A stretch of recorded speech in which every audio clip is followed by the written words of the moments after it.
physical therapist with Crossover Health, and I want to welcome you to our first home fit workout class. These are classes that are done on demand. I'll give a brief demonstration of the warm-up and an explanation for what it is, as well as the workout. So for today's warm-up, you're going to do 30 seconds of jogging in place, then 30 seconds of jumping jacks, and then 30 seconds of mountain climbers. We'll cycle through each one of those movements 3 times. So for the jogging in place, it will look like this. So you're just going to jog in place. This is a very normal looking jog. You can, if I turn to the side so you can see a different position, this would be normal. You can also do high knees, and you can do what I call butt kickers. And you'll do that movement, any one of those 3 or any combination, for 30 seconds.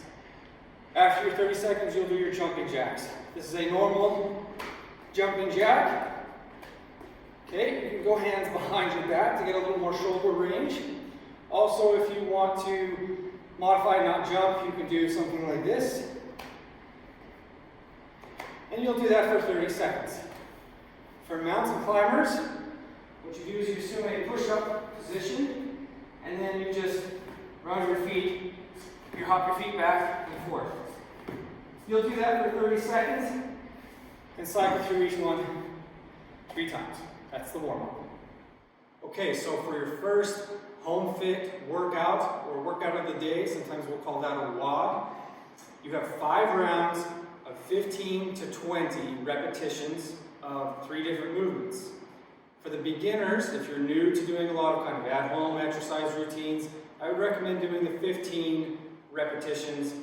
Whereas if you're a little more experienced, you've been doing a lot of exercise, this isn't a new thing to you, I'd shoot for that 20 repetition scheme. The first movement will be push-ups, so you'll do 15 to 20 push-ups. The second movement is sit-ups, so you'll do 15 or 20 sit-ups. And then the third movement are air squats, so you'll do 15 to 20 air squats. And you'll cycle through each of those for 5 rounds.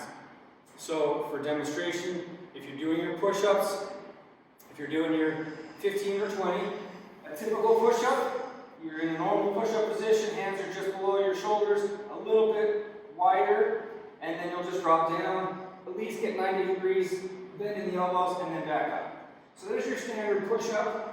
Try not to let your elbows flare out, but keep them either nice and tight, or just 30 to 45 degrees out of your torso. So those are your push-ups in a standard position.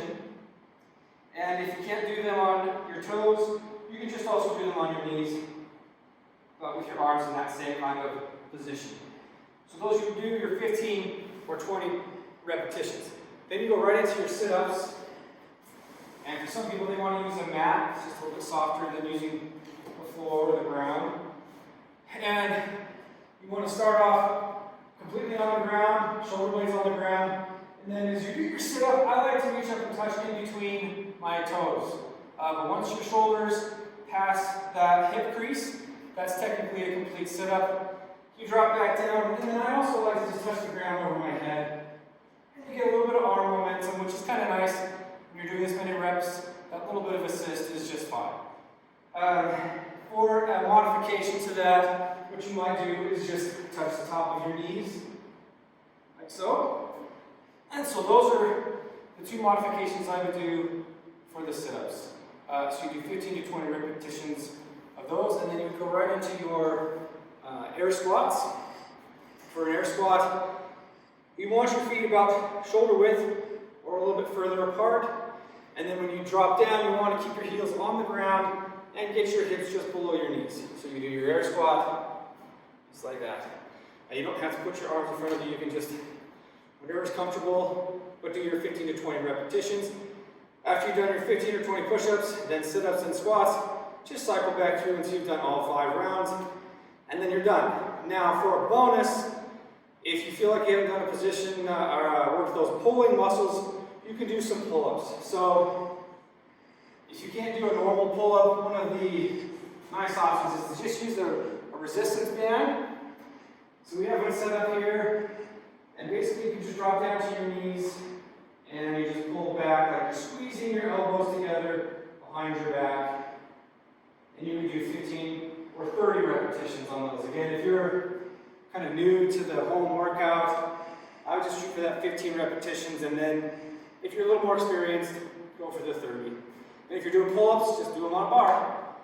So that's your first home fit workout. Good luck and enjoy it, and we'll see you next time.